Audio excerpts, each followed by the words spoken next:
Sejam bem-vindos a mais uma reflexão bíblica proposta no canal do grupo São Jerônimo. Em geral, a liturgia da palavra no período pascal nos permite ouvir 2 livros do Novo Testamento.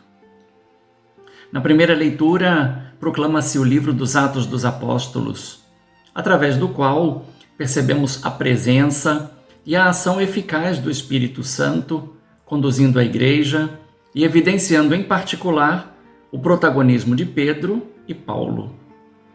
Revela-se assim a natureza da igreja, é apostólica e missionária.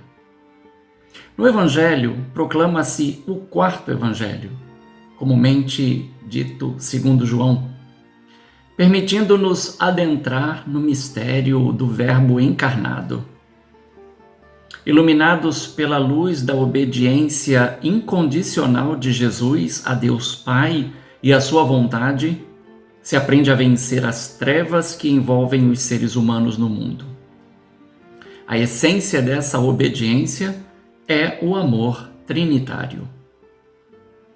Ao longo dessa 5ª semana do tempo pascal, retornamos ao cenáculo, local onde Jesus lavou os pés dos apóstolos, anunciou a traição de Judas, instituiu o sacerdócio e a Eucaristia, falou sobre o envio do Paráclito e insistiu na adesão a ele e na prática do mandamento do amor.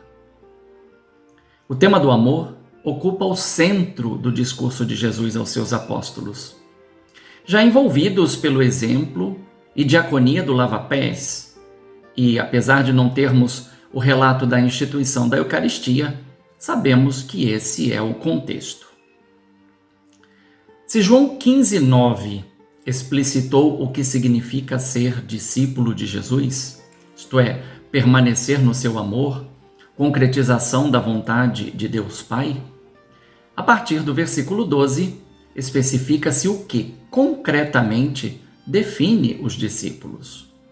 O amor recíproco, em força e segundo o amor do próprio Jesus por eles, revelando desse modo o amor de Deus Pai. Preciso lembrar aqui que o amor evoca a pessoa do Espírito Santo. É nesse sentido que se compreende porque Jesus disse, meu mandamento. Não se trata, por certo, de um comportamento ético-moral antropocêntrico, pois a origem é divina. Ultrapassa a vontade dos discípulos e se estende para além destes. É um dom gratuito que Jesus faz aos que escolheu e por estes para todos os que se tornarem discípulos pela palavra e testemunho assumidos. Podemos, sem dúvida, pensar na efusão do Espírito Santo na festa de Pentecostes. Assim, os discípulos são chamados de amigos por Jesus, não como critério de distinção em relação aos grupos religiosos existentes na época, mas porque a amizade é o comportamento pessoal que iguala a todos em Jesus, o amigo por excelência. É o comportamento de Jesus, portanto, que modela o ser e o agir dos discípulos. Por isso, já não são chamados de servos. Na relação patrão-servos, estes não sabem o que pensa e quer o patrão. Devem apenas executar ordens recebidas. Mas na relação senhor-amigos, estes são participantes da vida e obra de Jesus, recebidas de Deus Pai.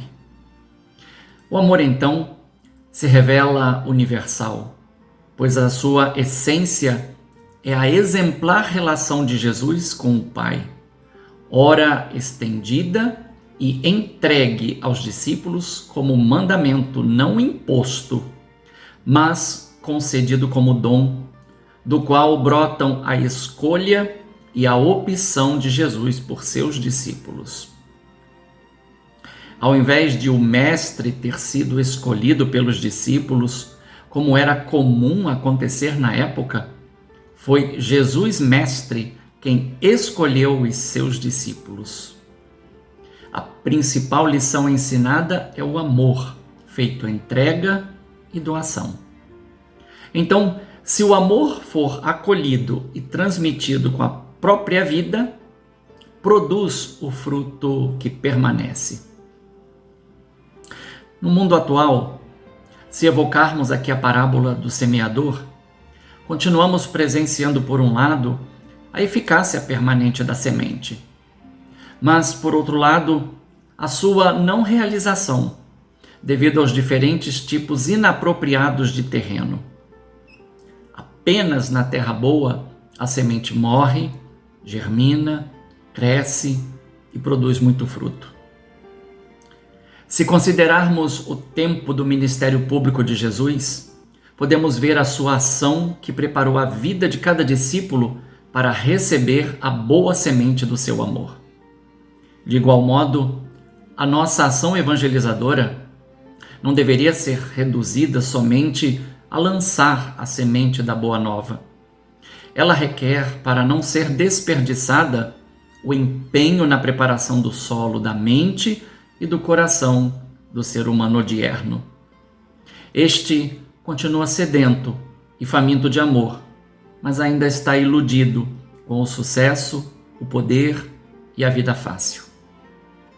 Além disso, o ser humano continua aceitando que o amor é um sentimento, quando na verdade é um comportamento, fruto da sua livre opção e que o torna responsável por suas escolhas. Bastaria aqui evocar Santo Agostinho, lembrando que no seu dilema sobre a Trindade, percebeu e entendeu que conhecer é amar e amar é conhecer. Que o testemunho do conhecimento e da vivência do mandamento do amor revitalize as nossas opções e ações, revitalizando assim toda a vida socioeclesial. Um fraterno abraço e uma boa preparação para a festa de Pentecostes que se aproxima.